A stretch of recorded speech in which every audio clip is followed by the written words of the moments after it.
Demokrasi berasal dari bahasa Latin demos atau rakyat dan kratos atau pemerintahan. Demokrasi berarti pemerintahan dari rakyat, oleh rakyat, dan untuk rakyat. Kedaulatan ada di tangan rakyat. Demokrasi Pancasila berarti demokrasi yang dijiwai oleh nilai-nilai luhur Pancasila. Asas atau prinsip negara demokrasi meliputi A. Pengakuan dan perlindungan hak asasi manusia, B. Partisipasi rakyat dalam pemerintahan, C. Supremasi hukum. Ciri-ciri negara demokrasi meliputi A. Memiliki lembaga perwakilan rakyat, B. Ada pemilu untuk wakil rakyat, C. Ada lembaga yang mengawasi pemerintahan, D. Pemerintahan berdasarkan hukum atau konstitusi. Demokrasi berdasarkan partisipasi rakyat terbagi atas.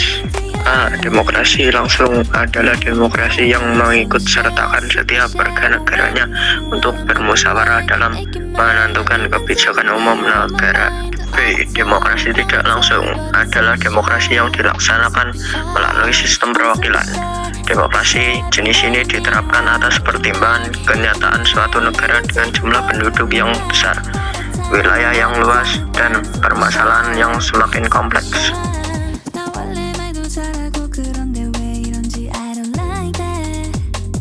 Macam-macam demokrasi. 1. Demokrasi liberal. Demokrasi liberal adalah sistem politik dengan banyak partai.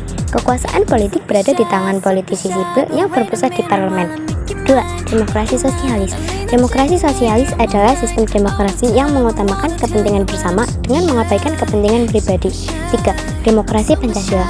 Demokrasi Pancasila adalah demokrasi yang berdasarkan sila Pancasila yang dilihat sebagai suatu keseluruhan yang utuh. Musyawarah berarti pembahasan untuk menyatukan pendapat dalam penyelesaian masalah bersama. Mufakat adalah suatu yang telah disetujui sebagai keputusan berdasarkan kebulatan pendapat. Jadi musyawarah dan mufakat berarti pengambilan suatu keputusan berdasarkan kehendak orang banyak atau rakyat sehingga tercapai kebulatan pendapat. Sikap yang diharapkan dalam musyawarah. A. Mengutamakan kepentingan rakyat dan persatuan kesatuan. B. Diliputi semangat kekeluargaan. C. Menghormati kebebasan mengeluarkan pendapat. D. Tidak memaksakan kehendak. E. Menggunakan akal sehat dan hati nurani luhur. F. Keputusan harus dapat dipertanggungjawabkan. Contoh perwujudan demokrasi Pancasila dalam berbagai kehidupan. A. Keluarga. 1. Masalah keluarga dibahas secara musyawarah mufakat. 2. Menghormati pendapat anggota keluarga. 3. Mengakui perbedaan yang ada. B. Sekolah. 1. Menghormati pendapat teman. 2. Berani menyampaikan gagasan atau pendapat.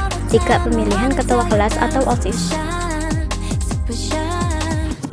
C. Masyarakat. 1. Pemilihan kepala desa atau ketua RW atau RT. 2. Rembuk desa. Musyawarah desa menyangkut pembangunan desa. D. Bangsa dan negara. 1. Pemilihan presiden. 2. Sidang umum MPR atau DPR.